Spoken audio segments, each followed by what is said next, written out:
Chapter 3. What are you? 4 months later. Screams. That was the sound that roused Eventide from his early sleep, alongside a deafening rumble and blast that reminded him of thunder. But it didn't sound quite right. It was different, somehow. Off. He wasn't sure what it was, but the unfamiliar nature of whatever it was he was hearing drove off any hope of ignoring it and going back to sleep. He opened his eyes and looked over at his alarm clock, a frown appearing on his face. It wasn't even midnight yet. Groggy, grumpy, and more than a little confused, he sat up to look at his clock more closely. He paused with his hand outstretched, however, when he just caught sight of a faint light peeking up from beneath his bedroom door. It was bright, almost white, but he thought there was a shade of pale blue in there as well. With his brow furrowing, he threw off his covers and climbed out of bed. Slowly, with nervousness in his movements, he walked forwards and pulled the door open. When he looked down the hall towards the living room, he found himself squinting against a blinding light somewhere beyond his windows. The light was originating from a spot in front of Canterlot High School across the street. Stumbling forward, a feeling of fear slowly building in his chest, he scanned the room for his dog, not catching sight of her on the chair. "Buddha!" he called out in concern, and much to his relief, he heard the dog whimper from behind the chair. She was okay. Good. With her safety confirmed, Eventide turned his attention to the blinding light outside. Just as he did, the light flared and flickered out all at once, and a vibration in the floor he hadn't noticed abruptly ended. All was still and silent. His heart rate increased, and he quickly made his way for the front door, uncaring that he had chosen to sleep in just his pajama pants that night. As soon as he reached it, he pushed it open. As the door tilted away from him to expose the world beyond, he was greeted by the sight of a demon? He blinked and rubbed at his eyes, his jaw falling open in abject disbelief. But his eyes did not deceive him. Hovering in the air above Canterlot High School, he saw a large, red-skinned woman wearing a dress made of what looked like fire turned into silk. 2 enormous leathery wings flapped almost lazily at her sides, and her soulless black eyes shimmered with blue pupils. A sadistic grin was on her face as she looked at her body as if seeing it for the first time. Below her, Eventide saw many of the students of Canterlot High slowly shambling forward to stand below her, groaning and moaning like zombies. "What the heck am I looking at?" he breathed, horrified, taking a step back and closing his door. He then locked it and shot over to crouch by one of his windows, Buddha not far away. The poor, terrified dog was still cowering behind the chair, whimpering and whining to convey her feelings. Eventide shot her what he hoped was a reassuring glance before peeking up to look out the window. To his horror, he saw the she-demon lift her hands over her head while her cold, black eyes glared down on a small group of 6 students.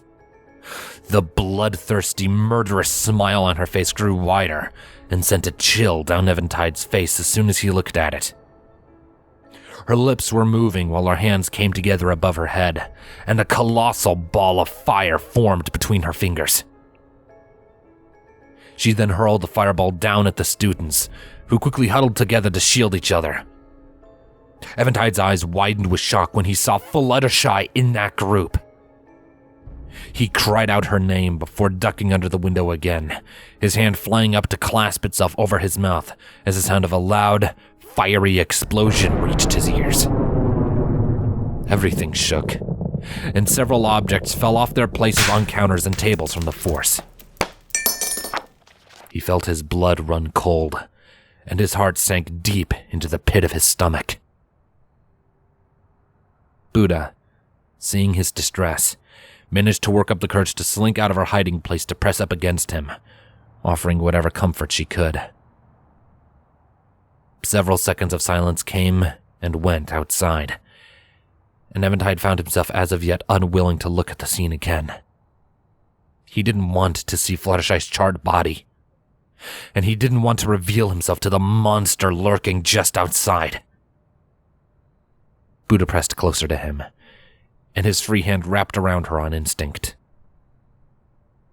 After a couple of minutes, there was another loud blast from outside, and a blinding light made up of all the hues of the rainbow was projected through his windows, illuminating everything in his living room in a kaleidoscope of color.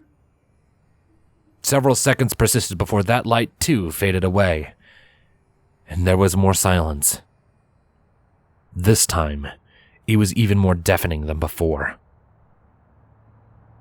Eventide finally managed to shakily remove his hand from his mouth, his breath coming in shaky, horrified gasps, even while Buddha cuddled up to him, letting off quiet whines. Still, her presence managed to erase some of his discomforts, and he found the bravery to look outside again. To his shock, the demon was gone, and to his relief, Fluttershy was okay. Except, wait, was she sprouting a pair of wings? Eventide blinked, shook his head, and looked on, watching the scene unfold. Fluttershy, along with the 5 other students she had huddled with, were standing around a newly formed crater in front of the school, looking down on something at the bottom.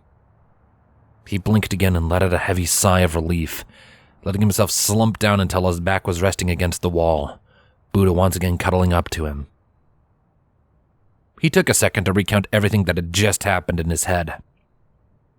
He had been woken up by a loud explosion, saw a big red demon woman throw a fireball at Fluttershy and a bunch of other students.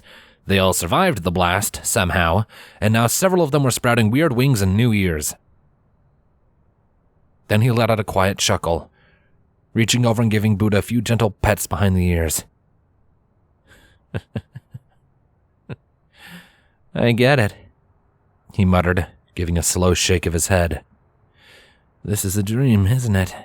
Flying demons, big explosions, Fluttershy having wings.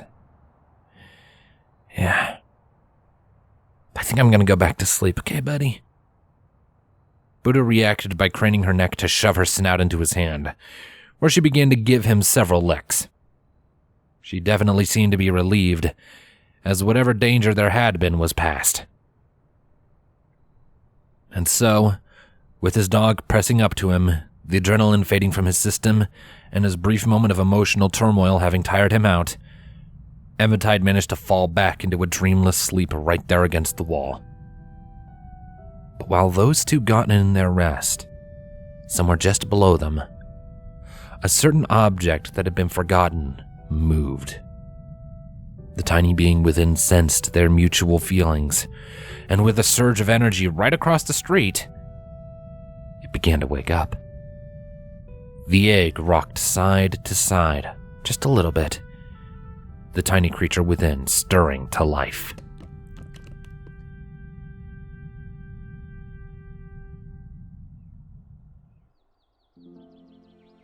When Eventide awoke again, it was with a horrible ache in his muscles, especially in his shoulders and neck, and a throbbing in his skull.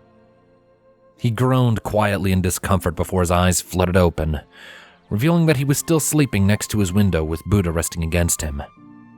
The gentle glow of sunlight streaming in told him that it was now morning. Why was he waking up leaning against the wall? With his face contorting in confusion, he looked down and saw Buddha still sleeping soundly with her head in his lap, using him as a pillow. Not quite remembering why he was sleeping on anything but his own bed, Eventide slowly nudged the dog's head off of his lap so that he could stand up. As he went, he glanced briefly out his window to take a look at the weather. He froze, and his jaw fell slack when he saw the crater and rubble in front of the high school, and the events of last night came rushing back to him. Wait a minute! He stuttered out in a near panic, stumbling back from the window and the soreness in his muscles forgotten. All of that stuff was real? His exclamation finally roused Buddha from her slumber. She opened her eyes and looked up at him questioningly, an adorable yawn slipping out of her. Eventide saw this, then looked back out the window at the school.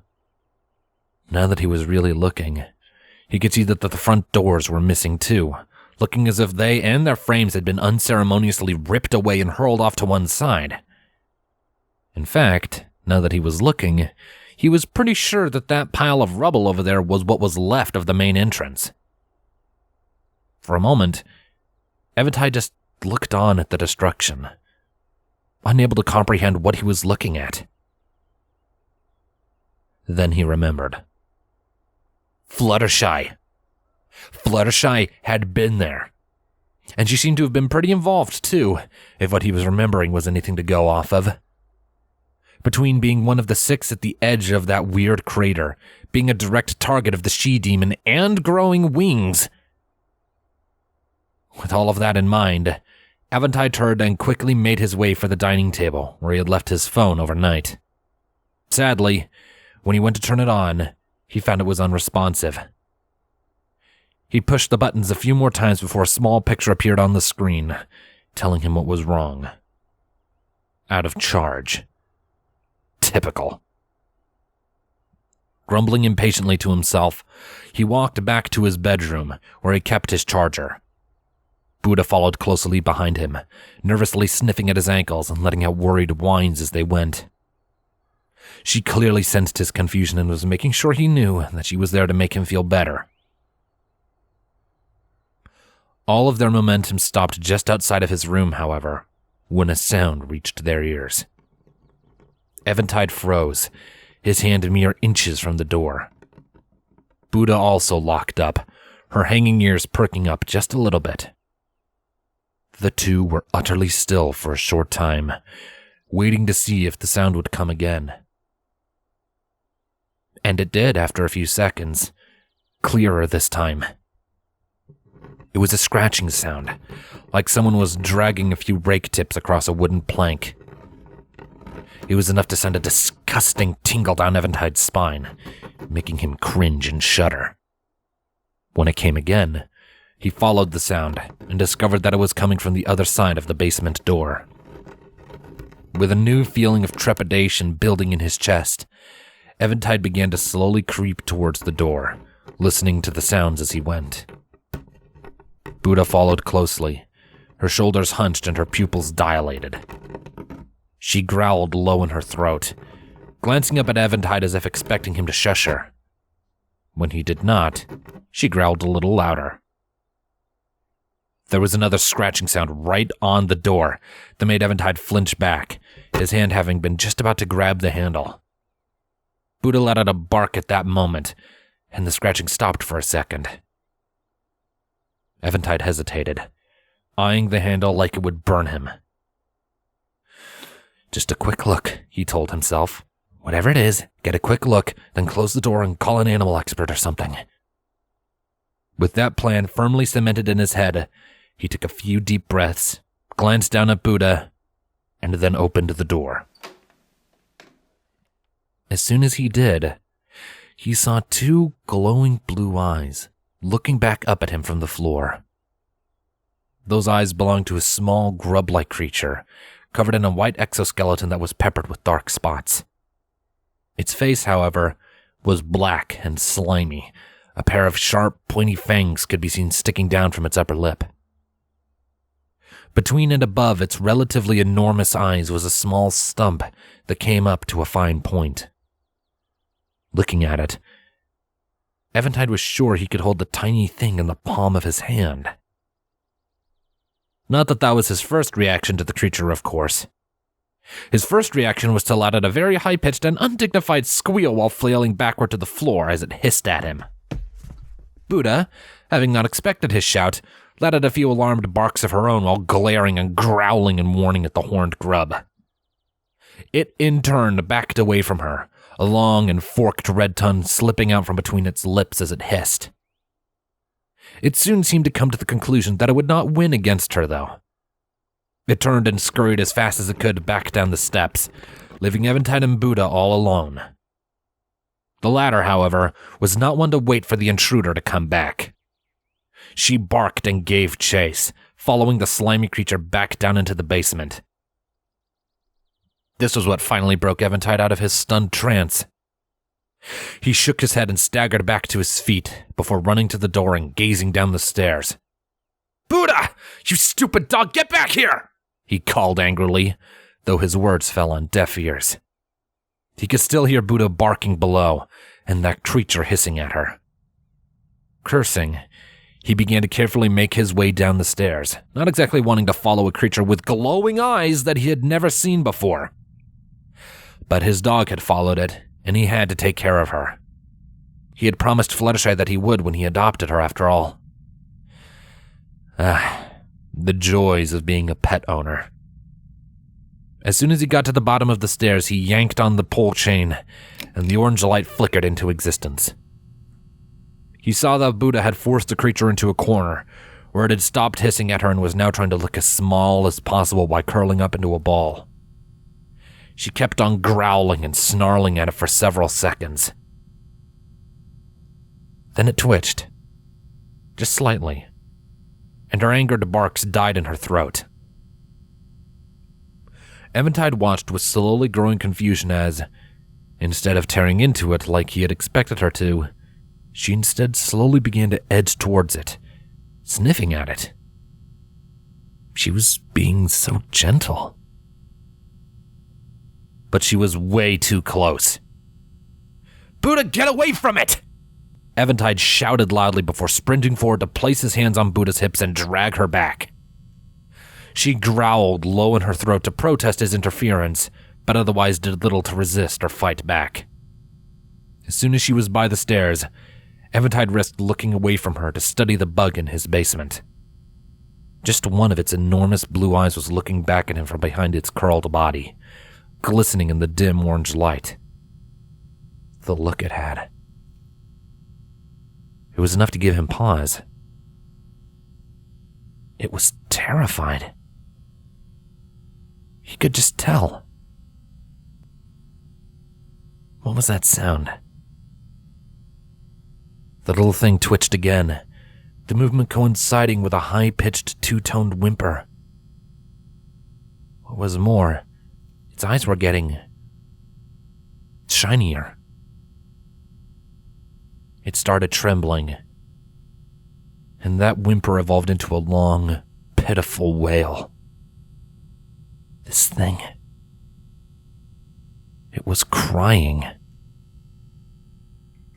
With his fear slowly fading away to be replaced by curiosity, Eventide's eyes caught sight of something out of their corner, and briefly flicked to one of the bookcases. There, he saw the green stone he had brought into the house, or rather, the shattered remains of it. Raising an eyebrow in surprise, he put a hand on Buddha's back. "Sit, girl. Stay," he ordered firmly, and she did as commanded, albeit reluctantly. Slowly, never taking his eyes off of the bug, Eventide made his way over to the shattered stone.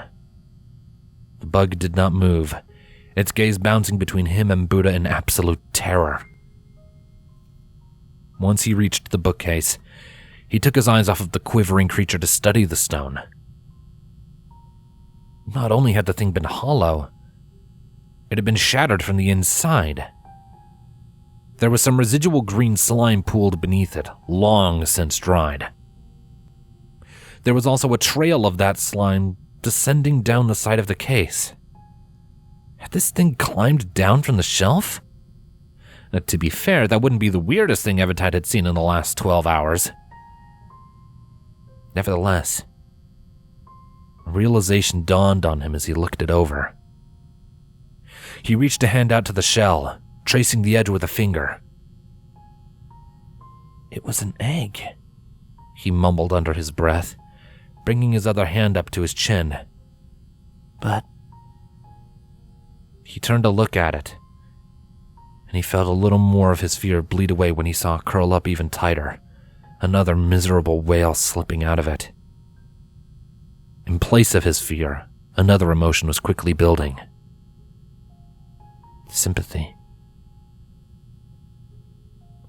Eventide slowly walked over to the creature, being careful not to make any loud noises or sudden movements. He kept casting glances in Buddha's direction to ensure that she stayed put until he was directly in front of the bug. He slowly sat down cross-legged in front of it, studying its reaction carefully. "You're just a baby." "Oh, man," he murmured before looking back at Buddha again. She was still planted on her backside, though she let a few impatient whimpers and whines escape her throat, and she shifted uncomfortably in place to convey her dwindling willingness to stay put. When Eventide looked at the bug again, he found that it was slowly uncurling itself, a hopeful look in its eyes. He didn't move, eyeing it very carefully as it crawled up to one of his partially extended knees. It sniffed at his knee, and then, to his great surprise, brushed its cheek along the bare skin as if to show affection. Its own skin made a small shiver go down his spine involuntarily. It was cold and still slimy, and it made his skin crawl. But he couldn't deny that, now that he wasn't freaking out, the tiny thing was almost cute. Almost. I looked up into his eyes again, and to his further surprise, its eyes alone conveyed a remarkable amount of emotion. If he didn't know any better, he would have sworn it smiled at him just then. He just looked at it some more before voicing his question in a low whisper. "So, what the heck are you?"